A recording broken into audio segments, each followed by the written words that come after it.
Physics के first chapter प्रकाश का परावर्तन तथा अपवर्तन में हमने परावर्तन टॉपिक की थ्योरी जो है वो क्लियर कर ली है। 2 वीडियोस अपलोड हो चुके हैं। अब इसके आगे हम अपवर्तन टॉपिक तब पढ़ेंगे जब हम परावर्तन के न्यूमेरिकल कर लेंगे।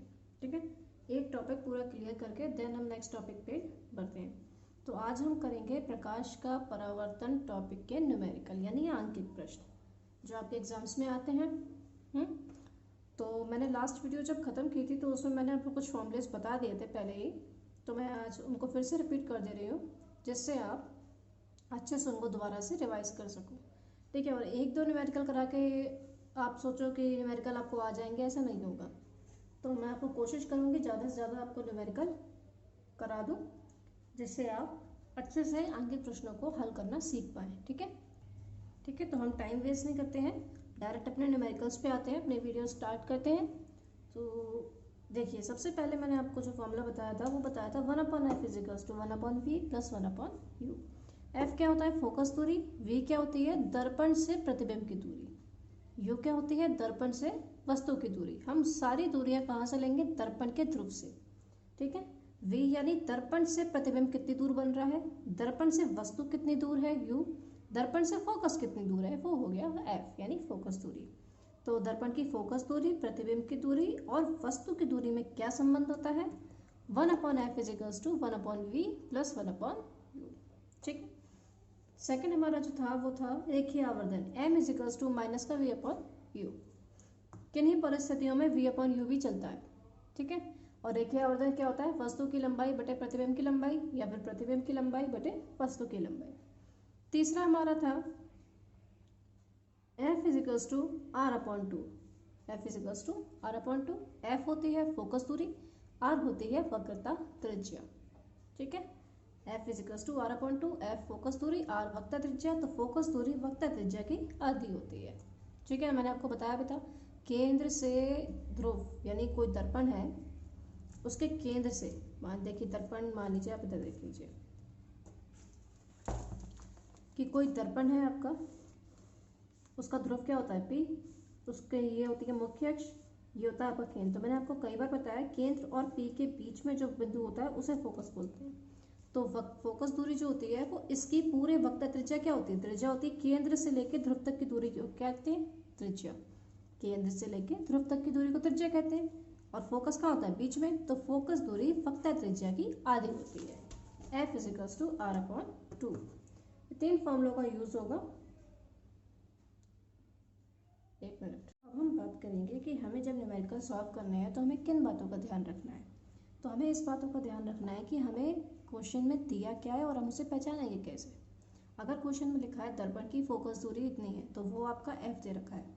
अगर आपके क्वेश्चन में लिखा है कि दर्पण से प्रतिबिंब जो है इतनी दूरी पे बनता है तो वो आपका v है, प्रतिबिंब की दूरी। ठीक है, और लिखा है कि वस्तु दर्पण के सामने इतनी दूरी पर रखी है तो वो u की दूरी दे रखी है। और अगर दे रखा है दर्पण की त्रिज्या तो वो आपका r है। ठीक है, तो अब हम बात करते हैं। और एक चीज़ और हमें ध्यान रखनी है कि हमें ये चीज़ देखनी होगी कि दर्पण उत्तल है या अवतल है। इस पे क्वेश्चन का सॉल्यूशन डिपेंड करेगा। अगर उत्तल होगा तो कैसे सॉल्व करेंगे, अवतल होगा तो कैसे सॉल्व करेंगे। ठीक है, तो उत्तल दर्पण या अवतल दर्पण में हम डिफरेंस कैसे करेंगे। ठीक है, तो देखिए, चाहे वो f हो, चाहे v हो, चाहे u हो, चाहे फोकस दूरी हो, चाहे प्रतिबिंब की दूरी हो, चाहे वस्तु की दूरी हो, अगर क्वेश्चन में साफ साफ मेंशन है कि अवतल दर्पण है तो ये तीनों के तीनों आप किस चिन्ह के साथ लेंगे? माइनस चिन्ह के साथ। किसके साथ लेंगे? माइनस। यानी अगर फोकस दूरी 10 सेंटीमीटर है तो आप माइनस का 10 लेंगे। क्वेश्चन में आपको नहीं दे रखा होगा कि माइनस का है या प्लस का है, तो आपको बस अवतल दर्पण देखना है और माइनस की ये सारी चीज़ें होंगी। ठीक है, यानी ऋणात्मक। और उत्तल दर्पण अगर दे रखा है क्वेश्चन में मेंशन है तो उत्तल दर्पण में सिर्फ u जो आपका यानी वस्तु की जो दूरी होगी वो आप माइनस में लोगे, बाकी f v ये आप किस में लोगे? प्लस में। यानी आपकी वस्तु की दूरी आपकी रहेगी ऋणात्मक और फोकस दूरी और प्रतिबिंब की दूरी कैसी हो जाएगी? धनात्मक। यानी आपको अगर नॉर्मल याद करना है तो आप याद रखिए कि अवतल दर्पण है तो आपकी सारी चीज़ें माइनस की होंगी, और अगर उत्तल दर्पण है, अवतल दर्पण है तो सारी माइनस की, उत्तल है तो वस्तु की दूरी यानी u माइनस का होगा और बाकी सारी चीज़ें प्लस की होंगी। ठीक है, इसके डायरेक्ट हम कर चलते हैं अपने फर्स्ट क्वेश्चन की तरफ। देखिए हमारा फर्स्ट क्वेश्चन क्या है, हमें दिया क्या क्या क्वेश्चन में, पहले हम वो पढ़ लेते हैं, उसके बाद हम क्वेश्चन को सॉल्व करेंगे। तो हमारा क्वेश्चन नंबर 1 है, एक अवतल दर्पण की वक्रता त्रिज्या 20 सेंटीमीटर है। क्या चीज़ है? वक्रता त्रिज्या। वक्रता त्रिज्या होती है r, कितनी है? 20 सेंटीमीटर। दर्पण कौन सा है देखते हैं, अवतल। तो ये किसकी लेंगे आप? माइनस की। ठीक है, r इजिकल्स टू -20 सेंटीमीटर। कोई वस्तु अवतल दर्पण से 15 सेंटीमीटर दूरी पर रखी है। वस्तु रखी है कितनी दूरी पर? 15 सेंटीमीटर की दूरी पर। तो वस्तु की दूरी क्या होती है? u माइनस का 15 लेंगे क्योंकि अवतल दर्पण है। ठीक है, दर्पण से वस्तु के प्रतिबिंब की दूरी ज्ञात करो। प्रतिबिंब की दूरी क्या होती है? v। आपसे v पूछा है। अब u v और r में तो संबंध नहीं होता, u v और f में होता है। 1/f इजिकल्स to 1/v 1/v plus 1/u, है ना। तो हमें इसमें f तो दे नहीं रखा, हम सबसे पहले f निकालेंगे। f कैसे निकालेंगे? f इजिकल्स टू क्या होता है? r/2। तो सबसे पहले हम इस फॉर्मूले से f निकालेंगे। ओके, देखिए r कितना दे रखा है? -20/2। 2 1 जा 2, 2 10 जा 20। तो f की वैल्यू आ गई -10 सेंटीमीटर। ठीक है, अब आप क्या करोगे?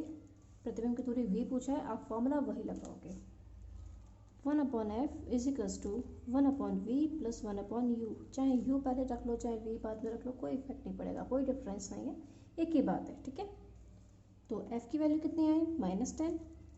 v की वैल्यू आपको पता नहीं और u की वैल्यू आपको दे रखी है -15। ठीक है, तो u की वैल्यू हम पुट करेंगे -15।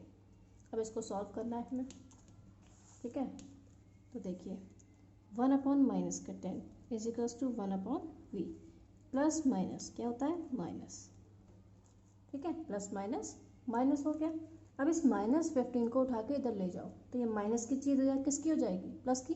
माइनस की कोई डिजिट अगर इजिकल टू के राइट हैंड साइड में, अगर आप उसे लेफ्ट हैंड साइड में ले जाओगे तो वो चिन्ह बदल जाते हैं, साइन उसके चेंज हो जाते हैं। तो माइनस का क्या हो जाएगा? प्लस। और यहाँ पे क्या बचा? 1/v। समझ में आया? ठीक है, अब इसके बाद देखते हैं हम क्या करेंगे। नीचे का देखो, इसको सॉल्व करने के कई तरीके हैं। या तो इसका लासा ले लो, है ना। लासा लेके क्या होता है कि फिर बहुत लंबा आपको दिमाग लगाना पड़ेगा। अब जिनको मैथ्स नहीं आती वो क्या करें? अब जिन्होंने मैथ्स ली होगी एज ए सब्जेक्ट तो उनको तो आता है, जिन्होंने होम साइंस लिया हो उनको तो नहीं आता होगा। तो ठीक है, एलसीएम के बदले जिसका दूसरा तरीका है हम उस पर फोकस करते हैं ताकि आपका क्वेश्चन ईजी हो जाए। तो हम क्या करेंगे? -10 की और 15 की मल्टीप्लाई कर देंगे। नीचे के दोनों की आप क्या कर दो? मल्टीप्लाई, और इनकी कर दो कैंची गुणा। 15 की 1 से, 10 की 1 से। नीचे दोनों की आपस में गुणा कर दी, लिख दिया। 15 1 जा 15, 10 1 जा 10, माइनस प्लस माइनस। इस -10 की माइनस की मल्टीप्लाई इस प्लस से होगी ना, -10 की 1 से हुई तो 10 1 जा तो 10 हो गया, माइनस प्लस माइनस हो गया। 10 15 में से 10 गया 5, माइनस का 10 मल्टीप्लाई 15। ठीक है, हमने कुछ नहीं किया, हमने सिर्फ इन दोनों का लासा लेने की बजाय इन दोनों की आपस में गुणा कर दी, और इसकी गुणा ऊपर कर दी, इसकी गुणा नीचे कर दी। इजी है, इसमें तो कुछ नहीं है, एलसीएम नहीं लेना, कुछ नहीं करना। ठीक है, अब देखो 5 एकम 5, 5 दूनी 10, दोनों को एक ही संख्या से काटना है। तो 5 एकम 5, 5 दूनी 10 इजिकल्स टू 1/v। यहाँ क्या बचा? 15 दूनी 30, माइनस है तो माइनस का 30। ठीक है, अब देखो v के सामने क्या लिखा है? v के सामने लिखा है माइनस का 30, तो v इजिकल्स टू माइनस का 30 सेंटीमीटर आंसर। यानी इसका प्रतिबिंब कितनी दूरी पे बनेगा? 30 सेंटीमीटर की दूरी पे बनेगा। एक बार पूरा क्वेश्चन फिर से देख लो। हमें क्वेश्चन में ध्यान में रखना है कि दर्पण कौन सा है? अवतल दर्पण है। वक्रता त्रिज्या होती है आपकी r। अवतल दर्पण में सारी चीज़ें माइनस की होती हैं। वस्तु रखी है 15 सेंटीमीटर, u हो गया माइनस का 15। प्रतिबिंब की दूरी यानी v पूछ रहा है। ठीक है, तो हमें f नहीं दिया, f निकालेंगे r/2 से।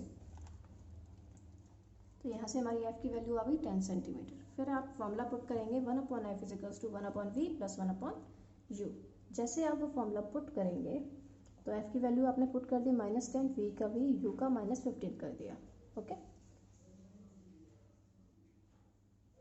इस तरीके से जब आपने सॉल्व किया तो आपका आंसर आ गया v इजिकल्स टू -30 सेंटीमीटर। ठीक है, ये पूरा क्वेश्चन आपका सॉल्व हो गया। समझ में आ गया? आगे तो लाइक करो वीडियो को, ठीक है। तो नेक्स्ट क्वेश्चन अब हम देखते हैं। तो चलते हैं अपना नेक्स्ट क्वेश्चन देखते हैं। सेकंड क्वेश्चन क्या है हमारा, सेकंड न्यूमेरिकल देखते हैं, ठीक है।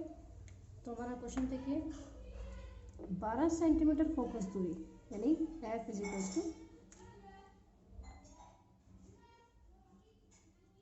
12 सेंटीमीटर। कौन सा दर्पण है, अवतल दर्पण है। अवतल दर्पण में सारी चीज़ें माइनस की होती है, ठीक है।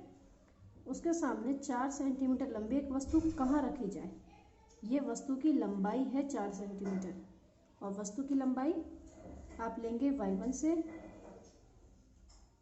और प्रतिबिंब की लंबाई आप लेंगे y2 से, ठीक है। बुक में आपको कई जगह h डैश करके लिया होगा, तो उसको आपके ऊपर डिपेंड करता है आप किससे डिनोट करना चाहते हो। तो मैं यहाँ वस्तु की लंबाई लूँगी y1 और प्रतिबिंब की लंबाई लूँगी y2, ठीक है। y1 हम डिनोट कर रहे हैं वस्तु की लंबाई और y2 से हम डिनोट कर रहे हैं प्रतिबिंब की लंबाई, ठीक है। अब देखिए 4 सेंटीमीटर लंबी वस्तु कहाँ रखी जाए, हमें नहीं पता कहाँ रखनी, यानी वस्तु कहाँ रखी जाए, यानी यू हमसे पूछा जा रहा है कि कहाँ रखें हम वस्तु कि उसका 1 सेंटीमीटर लंबा प्रतिबिंब बने। प्रतिबिंब की लंबाई है 1 सेंटीमीटर, ये प्रतिबिंब का दूरी नहीं है कि प्रतिबिंब दर्पण से 1 सेंटीमीटर दूर बन रहा है, ऐसा कुछ नहीं है, प्रतिबिंब की लंबाई है। तो प्रतिबिंब की लंबाई क्या है, y2 आप क्या ले लेंगे 1 सेंटीमीटर। अब वही आवर्धन हमारा सूत्र क्या था, प्रतिबिंब की लंबाई बटे वस्तु की लंबाई या वस्तु की लंबाई बटे प्रतिबिंब की लंबाई, वो आपके ऊपर डिपेंड करता है, ठीक है। तो देखिए m इज इक्वल्स टू प्रतिबिंब वस्तु की लंबाई y1 प्रतिबिंब की लंबाई y2 और m का सूत्र v अपॉन यू भी था हमने, लेकिन ऊपर क्या लिया वस्तु की लंबाई, तो हम यहाँ लेंगे u upon v is equals to y1 upon y2। देखिए रेखीय आवर्धन की अगर परिभाषा के अनुसार जाए तो प्रतिबिंब की लंबाई बटे वस्तु की लंबाई या वस्तु की या प्रतिबिंब की कोई डिफरेंस नहीं है। बस इतना ध्यान रखेंगे कि अगर वस्तु की लंबाई ऊपर ली है आपने तो वस्तु की दूरी u ऊपर लेंगे आप, और प्रतिबिंब की लंबाई अगर ऊपर ली होती तो प्रतिबिंब की दूरी ऊपर लेते हैं, ठीक है। तो y1 के सामने u, y2 के सामने v, ठीक है। अब u की वैल्यू तो हमें पता नहीं, v की वैल्यू भी हमें पता नहीं, y1 की वैल्यू 4, y2 की वैल्यू 1। v इसकी क्रॉस मल्टीप्लाई यानी कैंची गुणा कर दो, u की 1 से v की 4 से, तो u इज इक्वल्स टू क्या हो जाएगा 4v, यानी u की जगह पे आप क्या पुट कर सकते हो 4v को पुट कर सकते हो, ठीक है। अब बस इसके बाद डायरेक्ट हम क्या करेंगे, हम इसके बाद डायरेक्ट दर्पण का सूत्र लगाएंगे। क्या लगाएंगे, दर्पण का सूत्र, ठीक है। दर्पण के सूत्र द्वारा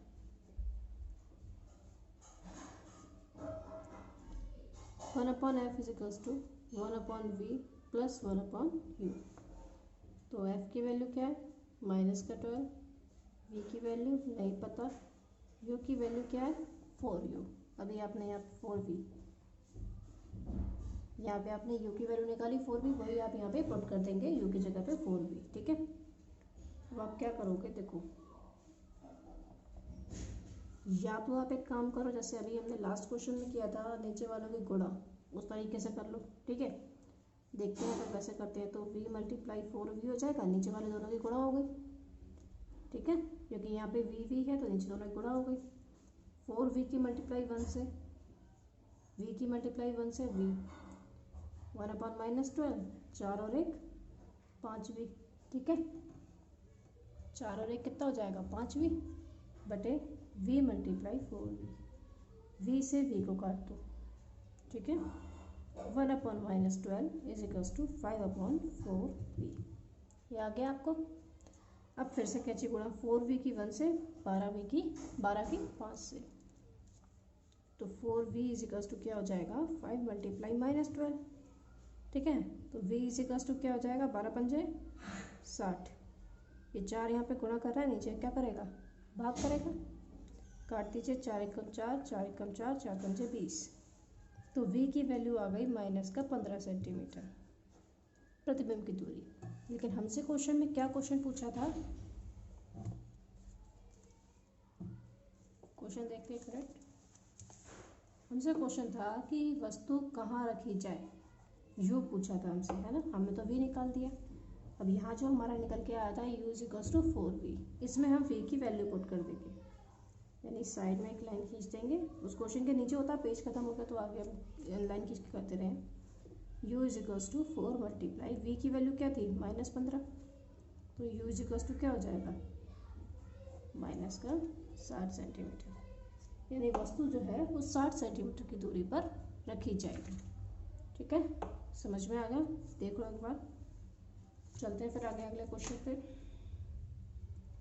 आप जब तक प्रैक्टिस करो इसकी, ज़्यादा क्वेश्चन आपके पास अगर कोई पुरानी बुक रखी है उसमें आपको इस तरीके के क्वेश्चन बहुत मिल जाएंगे, उनको आप ट्राई करो। ठीक है, चलिए चलते हैं अगले थर्ड क्वेश्चन की तरफ। देखिए थर्ड क्वेश्चन क्या है हमारा,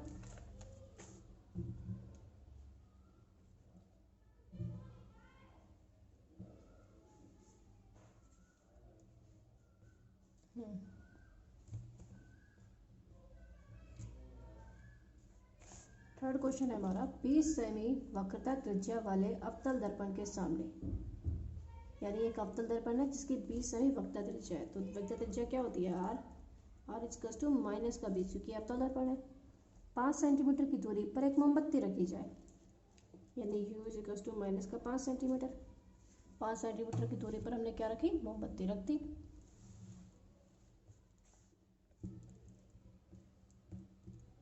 ठीक है,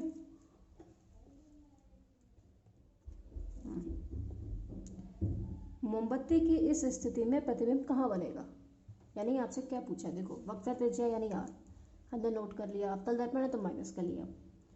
5 सेंटीमीटर की दूरी पर मोमबत्ती रखी जाए, यानी मोमबत्ती की दूरी यानी वस्तु की दूरी u बराबर माइनस का 5 हो गया। अब आपसे पूछ रहा है प्रतिबिंब कहाँ बनेगा, यानी आपसे क्या पूछ रहा है, डायरेक्टली वी पूछ रहा है। ठीक है, तो फर्स्ट क्वेश्चन जैसे हमने किया था वैसे ही है ये। सबसे पहले हम f निकालेंगे, f is equals to R upon 2 से, तो f is equals to minus का 20/2, 2 एकम 2, 2 ढाई 20, तो f की वैल्यू कितनी आ गई माइनस का 10 सेंटीमीटर। ओके, अब हम क्या करेंगे, अब हम 1 upon F is equals to 1 upon V plus 1 upon U से f की वैल्यू अभी हमने निकाली -10, v की वैल्यू पूछी है, u की वैल्यू -5 हमें क्वेश्चन में दे रखी है वस्तु की दूरी। अब माइनस प्लस माइनस हो जाएगा। ठीक है, ये -5 इधर जाए किसका हो जाएगा, प्लस का, तो 1 upon -10 plus 1 upon 5 is equals to 1 upon V. नीचे वाले दोनों के मल्टीप्लाई कर लीजिए, -10 मल्टीप्लाई 5, 5 1 जा 5, 10 1 जा 10, minus plus minus is equals to 1 upon V. 10 में से 5 के कितना बचा 5, बड़ा कौन 10, तो चिन्ह माइनस का आएगा। देखिए 10 में से 5 आएगा, 5 में से 10 तो जाएगा नहीं। ठीक है, तो 10 में से 5 गया 5, बड़ा कौन 10, चिन्ह माइनस का,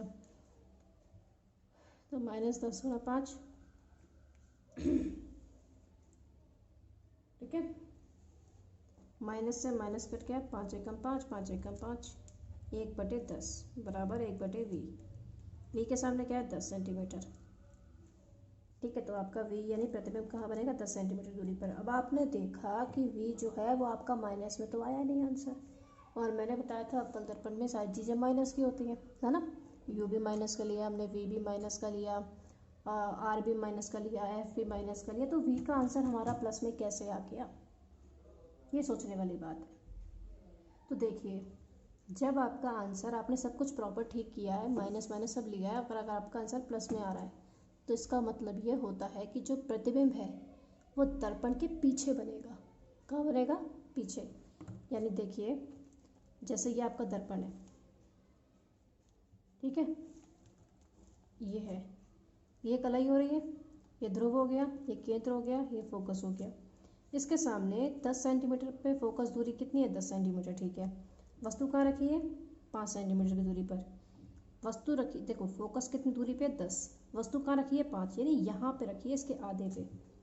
ठीक है, प्रतिबिंब बनने का नियम क्या था, अगर समांतर जाएगी तो कहाँ से होकर जाएगी, फोकस से होकर जाएगी, केंद्र से जाएगी तो केंद्र से वापस लौट जाएगी, है ना।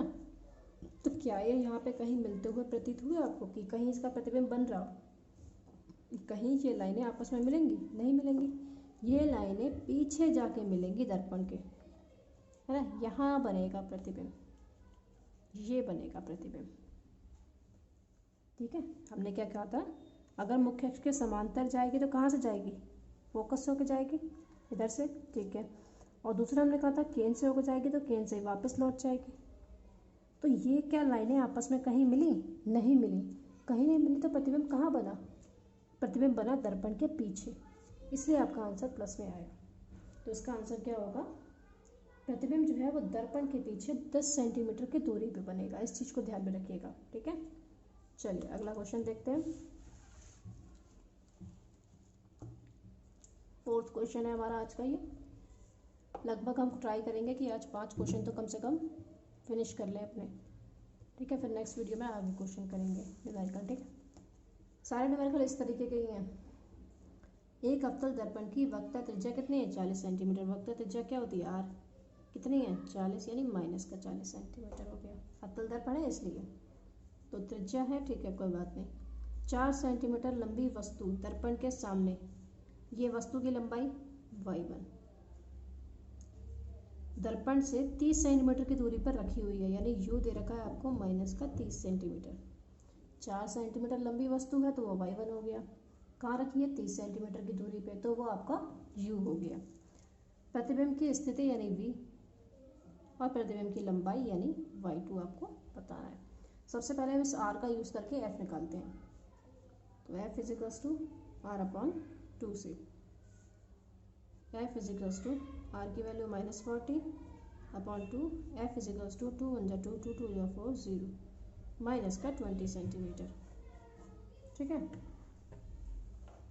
अब आपसे क्या निकालेंगे आप, वेट। अब आपको y1 दे रखा है, y2 निकालना है ना। तो हम वही देखिए, अब सबसे पहले हम देखते हैं, हमारे पास u है, हमारे पास f आ गया, v निकाल लो पहले, है ना, क्योंकि हमें y1 अपॉन y2 वाला फॉर्मूला भी लगाएंगे तो उसमें भी हमें v चाहिए, ठीक है। तो सबसे पहले 1 upon f is equals to 1 upon v plus 1 upon u, इससे हम पहले आंसर निकालेंगे। अब देखिए लास्ट क्वेश्चन में हमने नहीं किया था, जिसमें ऐसा क्वेश्चन था उसमें y1 y2 पहले सॉल्व किया, क्यों, क्योंकि हमारे पास u भी नहीं था, हमारे पास v भी नहीं था, दोनों नहीं थे हमारे पास टर्म्स।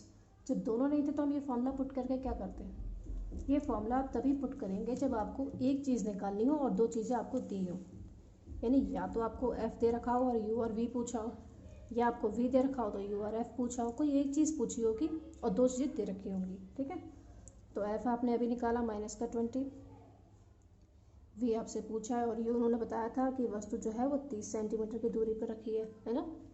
तो प्लस माइनस क्या हो जाएगा, माइनस 1 अपॉन 30, तो 1 अपॉन माइनस का 20, ये -30 इधर है, किसका हो जाएगा, प्लस का, इजिकल्स टू 1 अपॉन v। इसको सॉल्व कर लीजिए, -20 मल्टीप्लाई 30, 21 जा 20, माइनस प्लस माइनस, 30 में से 20 गया 10, 30 बड़ा है चिन्ह प्लस का ही आएगा क्योंकि वो प्लस का ही है, बटे माइनस का 20 गुणा 30 बराबर 1/v, ठीक। 0 से 0 कैंसिल कर देगा, क्या बचा, 1 upon -2 multiply 30 is equals to 1 upon v। 32 जा कितने होते हैं, 60, तो 1 upon -60 is equals to v, v के सामने क्या है, -60, ठीक है। तो v की आपका जो आंसर आ गया, v इजिकल्स टू -60 सेंटीमीटर, ये आपका आंसर आ गया। प्रतिबिंब जो है वो 60 सेंटीमीटर की दूरी पे बनेगा और दर्पण की ओर ही बनेगा, ठीक है। अब आपको निकालना है वस्तु की लंबाई, प्रतिबिंब की लंबाई, तो वही formula y1 upon y2 is equals to u upon v। y1 यानी वस्तु की लंबाई, तो वस्तु की दूरी u ऊपर आपको लेनी पड़ेगी। तो y1 आपको दे रखा था 4 सेंटीमीटर, y2 आपको दे नहीं रखा, u आपको -30 दिया है, v आपने -60 निकाला, अभी माइनस से माइनस कैंसिल कर दिया हमने, 0 से 0 कैंसिल कर दिया हमने, क्या बचा, 4 upon y2 is equals to 3 upon 6, ठीक है। 3 × 1 = 3, 3 × 2 = 6, तो 4/y2 इजिकल्स टू क्या हो जाएगा 1/2। अब इसकी कैची गुणा कर लो, इसकी गुणा इससे, इसकी गुणा 4 दूनी 8 बराबर y2, यानी जो प्रतिबिंब की लंबाई होगी वो कितनी होगी 8 सेंटीमीटर। ठीक, समझ में आया? एक बार पूरा क्वेश्चन देखो। जो हमें दे रखा था हमने पहले उससे लिखा कि हमें दिया क्या है, हमने उसके बाद उसको सॉल्व कर करके हमारा पूरा आंसर आ गया। समझ में आ गया? चलिए आज के आखिरी क्वेश्चन पे आते हैं, क्वेश्चन नंबर 5। देखिए क्वेश्चन नंबर 5 क्या है हमारा, 16 सेमी फोकस दूरी, फोकस 16 सेमी फोकस दूरी यानी f = 16 सेंटीमीटर। अब देखिए दर्पण उत्तल है या अवतल, अवतल तो माइनस, ठीक है। वस्तु के सामने 8 सेंटीमीटर की दूरी पर रखा है, यानी u बराबर -8 सेंटीमीटर। प्रतिबिंब की स्थिति यानी v बताओ। ये सिंपल है, f दे रखा है, u दे रखा है, v हमसे पूछ लिया, तो हम लिखेंगे 1/f = 1/v + 1/u से। यही फॉर्मूला इसमें डायरेक्ट लग जाएगा। f की वैल्यू -16, v की वैल्यू पता नहीं, u की वैल्यू -8, प्लस माइनस क्या होता है माइनस, ठीक है। अब -1/8 इधर आएगा तो प्लस का हो जाएगा, नीचे वालों को गुणा कर लो, -16 की और 8 की, ठीक है। 8 की 1 से 8, 16 की 1 से 16, plus minus minus is equals to 1/v। 16 में से 8 गए 8, बड़ा कौन 16, चेन माइनस का, -16 × 8 इजिकल्स टू 1/v। 8 बन जाए 8 बन जाए 8, माइनस से माइनस कैंसिल हुआ, ऊपर बचा 1, नीचे बचा 16। v के सामने क्या लिखा है 16, तो v की वैल्यू कितनी हो गई 16 सेंटीमीटर। यहाँ भी v की वैल्यू किस में आई प्लस में, यानी इसमें भी दर्पण का जो प्रतिबिंब है, दर्पण से जो प्रतिबिंब बनेगा वस्तु का, वो कहाँ बनेगा दर्पण के पीछे बनेगा, आगे नहीं बनेगा, ठीक है। कितनी दूर बनेगा 16 सेंटीमीटर की दूरी पर बनेगा। यही आपका आंसर हो गया। पांचों क्वेश्चन आपने देख लिए, आपको ये पांचों क्वेश्चन आपको समझ में आ गए, आई होप समझ में आ ही गए होंगे, ठीक है। इजी बता दिया मैंने आपको, चाहे किसी के पास मैथ हो या नहीं हो, सॉल्व करने में कोई प्रॉब्लम नहीं होगी, बस उसके ऊपर कंसंट्रेट करो, यानी दिमाग लगाओ थोड़ा, ठीक है। अब एक काम करते हैं, कुछ क्वेश्चन आपको हम होमवर्क में देंगे, वो आप लोग करके दिखाओगे, ठीक है। तो मैं अभी आपको क्वेश्चन देती हूँ होमवर्क के। काम करते हैं, मैं आपको आज होमवर्क नहीं देती हूँ, ठीक है, क्योंकि अभी क्वेश्चंस काफ़ी आपको थोड़ा बहुत समझ में आए होंगे, लेकिन कुछ समझ में नहीं आए होंगे, है ना। तो आप एक काम करिएगा, आप इन पांचों क्वेश्चंस को ही, जो मैंने अभी आपको 5 क्वेश्चन बताए, उन पांचों क्वेश्चन की आप प्रैक्टिस करिए घर में, ठीक है। इन क्वेश्चन को अभी आप वीडियो समझ लो, नहीं आया हो तो वीडियो को रिवाइज करके देखो, रिवाइंड करके देखो, है ना। जब वीडियो को रिवाइंड करोगे आप, बस आपको फॉर्मूले याद होना चाहिए, ठीक है। जब आप वीडियो को रिवाइंड करके देखोगे तो आपको प्रैक्टिस ज़्यादा होगी, ज़्यादा समझ में आएगा, तो आप उन क्वेश्चंस को अपने आप करके देखना, ठीक है। तो मिलते हैं फिर अगली वीडियो में और अगले वीडियो में हम इसके आगे के न्यूमेरिकल सॉल्व करेंगे। देखिए न्यूमेरिकल अभी बहुत है, अगर मैं आपको सारे न्यूमेरिकल कराऊंगी तो आई थिंक पता नहीं कितने पार्ट बन जाएंगे, क्योंकि मैंने आज 5 ही कराए हैं, ठीक है। तो कोशिश करूँगी कि हर वीडियो में मैं आपको इतने हर तरह का एक करा दूँ, जिससे आपको आगे कोई प्रॉब्लम ना हो, ठीक है। चलिए फिर, आई होप आपको वीडियो पसंद आई होगी, आपको क्वेश्चन समझ में आए होंगे। तो अगर आए हैं तो लाइक करो, चैनल को सब्सक्राइब करो, ठीक है। Thank you for watching the video.